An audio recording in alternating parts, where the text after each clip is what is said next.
इस वीडियो में हम क्लास 11 फिजिक्स के second chapter motion in a straight line का क्वेश्चन नंबर 2.9 करेंगे। यहाँ पर हमने बताना है, देखो, explain clearly with examples the distinction बताना है किस किस के बीच में। एक तो है मैग्नीट्यूड ऑफ डिस्प्लेसमेंट, यानी displacement and total length of path covered. तो बेसिकली डिस्प्लेसमेंट एंड डिस्टेंस के बीच में डिफरेंस बताना है। और फिर बी पार्ट में हमने average velocity and average speed के बीच में डिफरेंस बताना है, यानी हमने बताना है डिस्प्लेसमेंट वर्सेस डिस्टेंस ये क्या होता है, इनमें क्या डिफरेंस है, and average velocity and average speed इनमें क्या डिफरेंस है। ओके, इसके अलावा ये भी लिखा है कि शो करना है, शो इन बोथ, यानी ए और जो बी पार्ट है इनमें हमने शो करना है। क्या शो करना है कि जो सेकेंड क्वांटिटी है, सेकेंड क्वांटिटी का मतलब देखो, अगर हम ए पार्ट की बात करें तो सेकेंड क्वांटिटी यहाँ पर है total length of path covered, basically distance. और जो बी पार्ट है इसमें सेकेंड क्वांटिटी है एवरेज स्पीड। तो हमने बताना है कि जो सेकेंड क्वांटिटी है ये पहली क्वांटिटी से या तो ग्रेटर है या इक्वल है, यानी जो डिस्टेंस है वो डिस्प्लेसमेंट से या तो ग्रेटर होती है या इक्वल होती है। और ऐसे ही एवरेज स्पीड एवरेज वेलोसिटी से या तो ग्रेटर होती है या इक्वल होती है। और उसके बाद फिर हमने वो पर्टिकुलर सिचुएशन भी बतानी है जिस समय ये इक्वल होती है, यानी डिस्प्लेसमेंट और डिस्टेंस कब इक्वल होते हैं and average velocity and average speed कब इक्वल होते हैं। तो सबसे पहले एक एग्जाम्पल के थ्रू मैं आपको ये सारी चीज़ें समझाता हूँ, बिकॉज बहुत सारे ऐसे स्टूडेंट होंगे जिनको ये टर्म्स पता नहीं होंगे कि डिस्प्लेसमेंट डिस्टेंस क्या होता है, एवरेज स्पीड एवरेज वेलोसिटी। तो एक एग्जाम्पल लेते हैं। सपोज दैट एक पर्सन चलना शुरू करता है ए से एक स्ट्रेट लाइन में, तो ए से बी तक चलता है और ये जो डिस्टेंस है बिटवीन ए एंड बी ये है 100 मीटर्स। तो 100 मीटर चलता है वो एकदम स्ट्रेट लाइन पे ए से बी की तरफ। अब बी पॉइंट पे पहुंच के फिर वापस आता है उसी लाइन पे सी पे, और ये डिस्टेंस है बी और सी के बीच की, ये ले लेते हैं 30 मीटर्स। तो सिचुएशन ये है कि पर्सन ने ए से चलना शुरू किया, तो उसकी स्टार्टिंग की पोजीशन है ए जहां से चलना शुरू किया, और फाइनल पोजीशन है सी। तो सबसे पहले तो निकालते हैं डिस्टेंस, कि डिस्टेंस क्या होगा। देखो, डिस्टेंस होता है कि जो एक्चुअल में पाथ लेंथ कवर्ड होता है, जो पर्सन सचमुच में चलता है वो होता है डिस्टेंस। और यहाँ पे देखो तो सचमुच कितना चला, पहले ए से बी चला और फिर वापस बी से सी आया। ए बी है 100 मीटर, बी सी है 30 मीटर, तो टोटल आ गया 130 मीटर, 130 मीटर्स। ये आ चुका है डिस्टेंस। डिस्टेंस होता है जो एक्चुअल में पर्सन चलता है। अब डिस्प्लेसमेंट क्या है, देखो डिस्प्लेसमेंट होता है इनिशियल यानी स्टार्टिंग की जो पोजीशन है, जो कि ये है इनिशियल, एंड फाइनल पोजीशन जो कि सी पे है, इसके बीच की शॉर्टेस्ट डिस्टेंस। डिस्प्लेसमेंट क्या होता है, the shortest distance between initial and final position. वो तो ए सी है, और क्लियरली आप देख सकते हैं कि ए से सी तक की डिस्टेंस क्या है, 100 से हम माइनस करेंगे 30, तो हमें मिल जाएगा क्या, 70। तो ये है, तो डिस्प्लेसमेंट जो है वो AC है। ओके, AC यानी 100 माइनस 30, और ये आ चुका है 70 मीटर्स। तो ये तो है डिस्प्लेसमेंट। तो डिस्टेंस क्या है, डिस्प्लेसमेंट क्या है, आपको समझ आ गया। अब average speed and average velocity की बात करते हैं। देखो,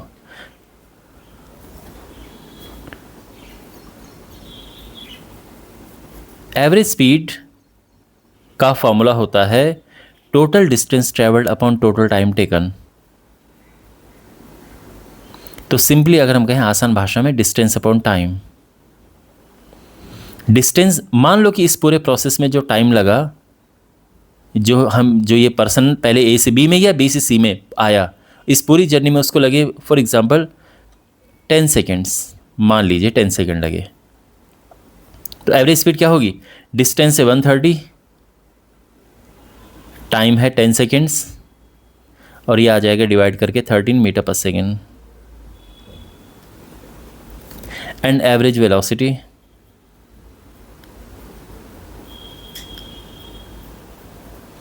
तो जब हम एवरेज वेलोसिटी निकालते हैं तो उस केस में क्या करते हैं, displacement upon time, displacement upon time. Displacement क्या है, 70 मीटर्स, टाइम 10 सेकेंड, टाइम तो वही लेंगे सेम, ये आएगा 7 मीटर पर सेकेंड। ठीक है, अब आप यहाँ पे सिचुएशन देखो डिस्टेंस और डिस्प्लेसमेंट की। आप क्लियरली देख सकते हैं कि जो डिस्टेंस है वो डिस्प्लेसमेंट से बड़ा है, और ये हमेशा होगा। डिस्टेंस डिस्प्लेसमेंट से बड़ा हमेशा होगा, क्योंकि डिस्प्लेसमेंट क्या है? डिस्प्लेसमेंट है जो शुरुआत की इनिशियल और फाइनल पोजीशन है उसके बीच की शॉर्टेस्ट डिस्टेंस। शॉर्टेस्ट यानी डिस्प्लेसमेंट एक स्ट्रेट लाइन होती है, और कोई पर्सन अगर स्ट्रेट लाइन में जब तक चल रहा है तब तक डिस्टेंस और डिस्प्लेसमेंट इक्वल होंगे। मतलब शॉर्टेज ये स्ट्रेट लाइन में चल रहा है, डिस्टेंस एंड डिस्प्लेसमेंट इक्वल होंगे। लेकिन अगर वो पर्सन थोड़ा सा इधर उधर चलना शुरू कर दिया उसने ये, तो क्या होगा? तो अब यहाँ पे जब हम बात करेंगे डिस्प्लेसमेंट की, वो तो यही लेंगे हम। लेकिन सोचो जो ये ब्लू वाली लाइन है वो तो ज़्यादा ही है ना इससे, रेड वाली से।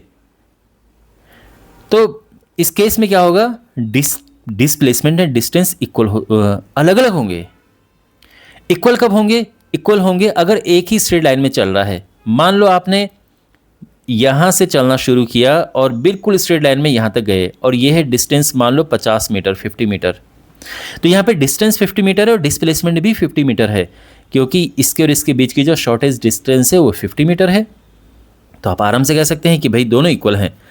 लेकिन जहाँ पे ये अपनी राह से भटका, इधर उधर गया, वहाँ पे चेंज आ जाएगा। अगर मान लो कि इधर चला गया थोड़ा सा, और ये है 30 मीटर्स, तो और आपसे पूछा जाए कि डिस्टेंस और डिस्प्लेसमेंट क्या होगी, तो डिस्टेंस के केस में सीधा ऐड होगा। 50 ये है, 30 ये है, टोटल 80 हो गया। लेकिन जब बात करेंगे डिस्प्लेसमेंट की तो हमें स्ट्रेट लाइन ड्रॉ करनी होगी और फिर ये निकालना पड़ेगा, और ये 80 से कम ही आएगा, है ना। ट्रायंगल में दो साइड का सम वैसे भी तीसरी साइड से बड़ा होता है, ये आप जानते हैं।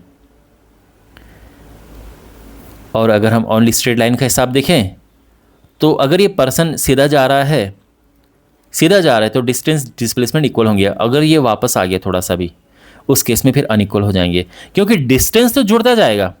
डिस्टेंस तो ये कि जितना वो चल रहा है वो सारा ही काउंट होगा। डिस्प्लेसमेंट के लिए हम बस इतना देखेंगे, इनिशियल एंड फाइनल पोजीशन के बीच की शॉर्टेस्ट डिस्टेंस।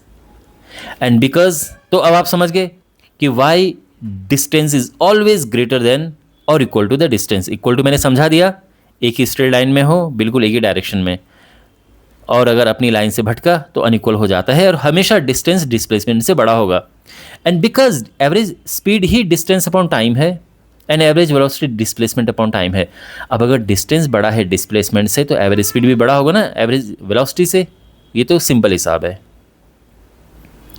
तो अब आप समझ गए। और जो ये पूछा है कि इक्वल कब होगा, तो इक्वल मैंने आपको बता दिया है कि अगर स्ट्रेट लाइन में कोई चल रहा है, कोई ऑब्जेक्ट स्ट्रेट लाइन में चल रहा है, वो एक ही डायरेक्शन में, ऐसे नहीं कि स्ट्रेट लाइन में चल गए वापस आ गया, नो, स्ट्रेट लाइन में एक ही डायरेक्शन में चल रहा है, उस केस में डिस्टेंस और डिस्प्लेसमेंट इक्वल होगा, average speed and average velocity equal होंगी। ठीक है, आपको सब कुछ समझ आ गया। अब इस आंसर को प्रॉपर वे में लिखते हैं और इस तरह से हम अपना आंसर लिखेंगे। कंप्लीट आंसर मैंने यहाँ पे लिख दिया है, अब मैं आपको समझाता हूँ। ओके, तो यहाँ पे है, let a person starts walking from A, walks on a straight path for 100 meters to B and comes back on the same to C. Total time taken 10 second इस पूरे प्रोसेस में। अब देखो डिस्टेंस क्या है, डिस्टेंस होता है the actual path length covered. तो जो एक्चुअल पाथ कवर हुआ है वो डिस्टेंस है, दैट्स वाई डिस्टेंस 130 मीटर्स है ना, ये मैं समझा चुका हूँ। फिर यहाँ पे डिस्प्लेसमेंट का डेफिनेशन है, displacement is the shortest distance between initial and final positions.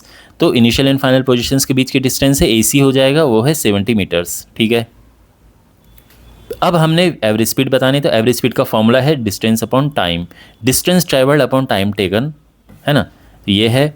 और जो एग्जाम्पल हमने यहाँ पे लिया है उसके हिसाब से डिस्टेंस 130 है, टाइम हमने 10 सेकंड लिया है, और ये 13 मीटर पर सेकंड आ चुकी है एवरेज स्पीड।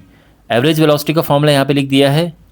तो अगर एवरेज वेलोसिटी का डेफिनेशन पूछा तो एक तरह का फॉर्मूला ही है वो, distance displacement upon time is average velocity. और यहाँ पे इस एग्जाम्पल में, जो ये एग्जाम्पल है, इसमें डिस्प्लेसमेंट 70 मीटर था, टाइम 10 सेकेंड, तो इस हिसाब से 70 मीटर पर सेकेंड ये आ गया, इतना हो गया। अब ये कहा गया है कि क्यों ऐसा है कि डिस्टेंस डिस्प्लेसमेंट से इक्वल और ग्रेटर होता है और एवरेज स्पीड एवरेज वेलोसिटी से इक्वल होती है या ग्रेटर होती है। तो देखो बात यह है कि अगर हम बात करें एक्चुअल पाथ जो चला है कोई पर्सन, एक्चुअल पाथ लेंथ ये हमेशा और हमेशा ज़्यादा होगी shortest distance between initial and final positions. ये चीज़ जो है हमेशा इससे ज़्यादा होगी। जो आप एक्चुअल पाथ चलोगे वो जो शॉर्टेस्ट डिस्टेंस है इनिशियल एंड फाइनल पोजीशंस के बीच की, उससे या तो ज़्यादा होगी या इक्वल होगी। इक्वल भी किस केस में होगी? जब स्ट्रेट लाइन में हो एक ही डायरेक्शन में। अब क्वेश्चन है कि इक्वल वाला केस कब होता है? तो इक्वल होता है कि when object is moving in a straight line in the same direction. उस केस में डिस्टेंस एंड डिस्प्लेसमेंट इक्वल होते हैं, average speed average velocity equal होती है। तो अगर ऑब्जेक्ट एकदम स्ट्रेट लाइन में चल रहा हो बिल्कुल, तो ये इनिशियल पोजीशन है और ये फाइनल पोजीशन है, ठीक है। तो अगर कोई पर्सन एकदम स्ट्रेट लाइन में जा रहा है, वापस नहीं मुड़ता है, तो अगर आप देखें तो एक्चुअल भी वो ये चल रहा है और इनिशियल एंड फाइनल के बीच की शॉर्टेज डिस्टेंस भी यही है। That's why distance is equal to displacement. Got it?